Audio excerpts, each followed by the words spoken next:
Welcome to our very special YouTube-only curated content, Loud Thoughts. All we do here is pick your random question and answer them to the best of our abilities. My name is Joyce Chooks, and what is our question for today? It's from someone who is anonymous, and our question for today is: would you date a disabled person? Choice. You know, today is World Disability Day, so this question is very well suited.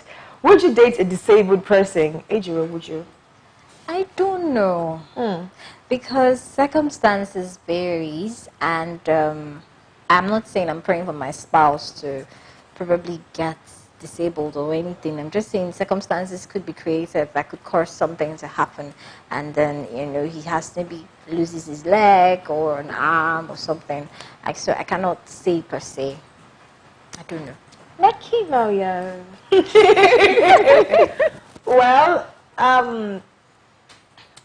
when we talk about disabled people, the first thing that comes to an individual's mind are, the people you see on the streets, the people that are without help, the people that do not have the capacity to do more for themselves and such. But it's not true, because we've seen other people who are disabled make their life a meaning, and you see them impacting the world on a daily basis.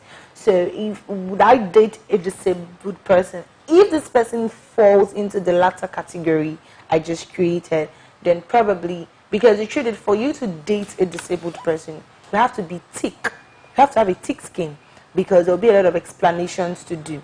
I'm not saying that I'll go around to start explaining to everybody why this person is my husband, but because I know that a lot of people are pretty much insensitive, I should have a thick skin to be able to give the appropriate answer when their insensitivity shows up. You can imagine with your husband now, and your husband is blind, and they're like, they go up, they come down.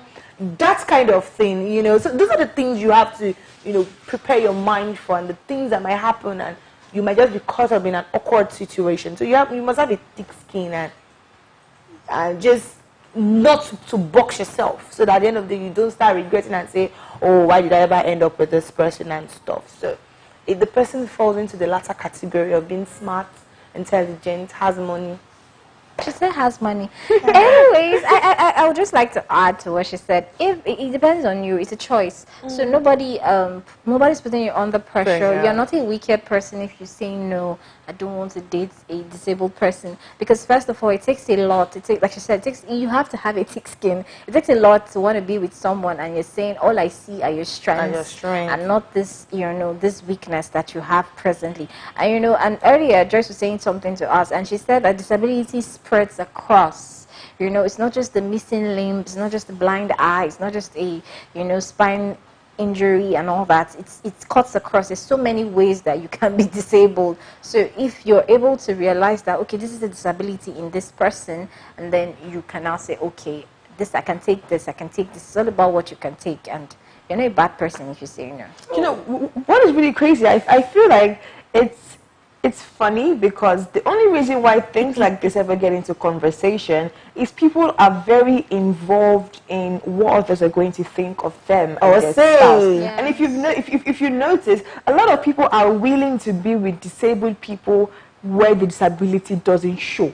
Say they are deaf in one ear, say they are blind in one eye, or they cannot breathe with one part of their nose. Say they have a very good prosthetic limb, so it doesn't show that one leg is missing. So at the end of the day, is it that you can't be with a disabled person because you think it's going to be stressful, or you can't be with a disabled person because you're afraid of what people are going to say? It's double. It's actually, for some people it's both.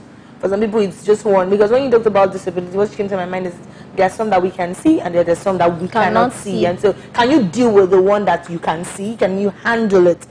Whichever one that comes through, even if it's the one you can't see. For instance, your man is impotent. People start asking you, they born children. Yeah, they marry. You can always even human beings that are always not. Yes, they're still babies. Yes.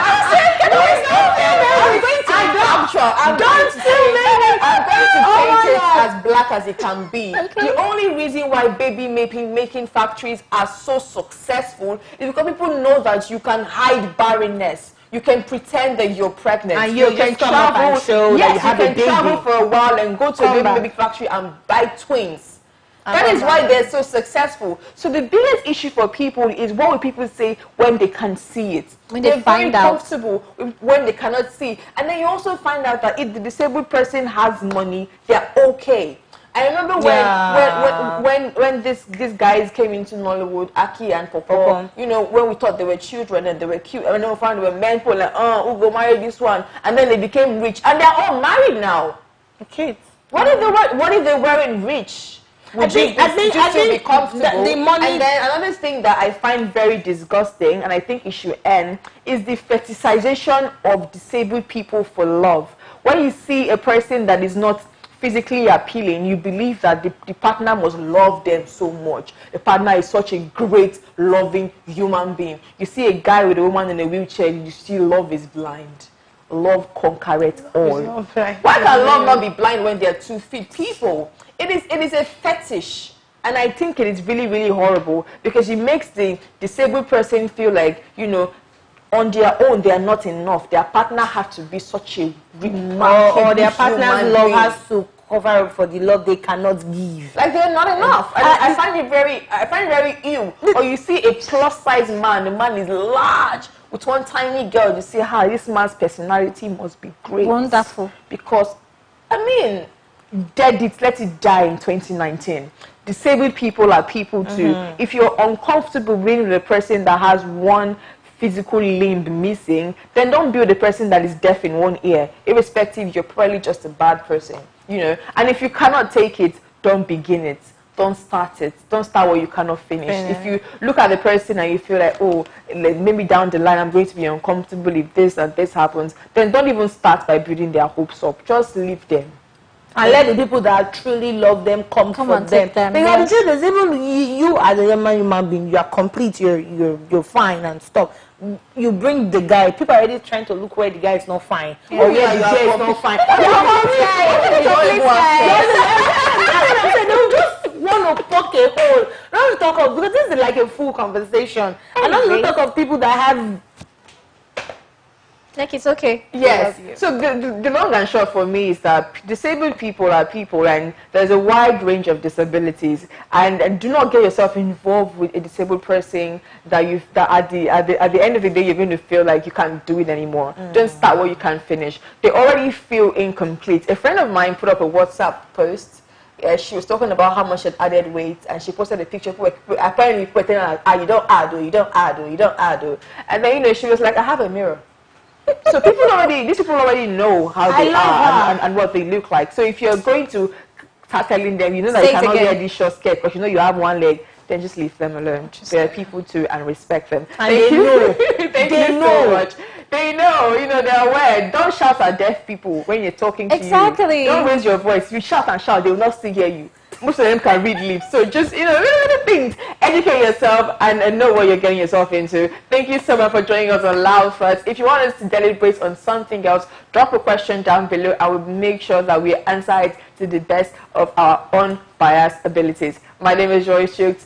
Thank you. Have a great day. Bye-bye. Stay connected to TSL Nigeria and get updates on the go all day, every day. Subscribe to our YouTube channel on TSL Nigeria Space TV and join our online family.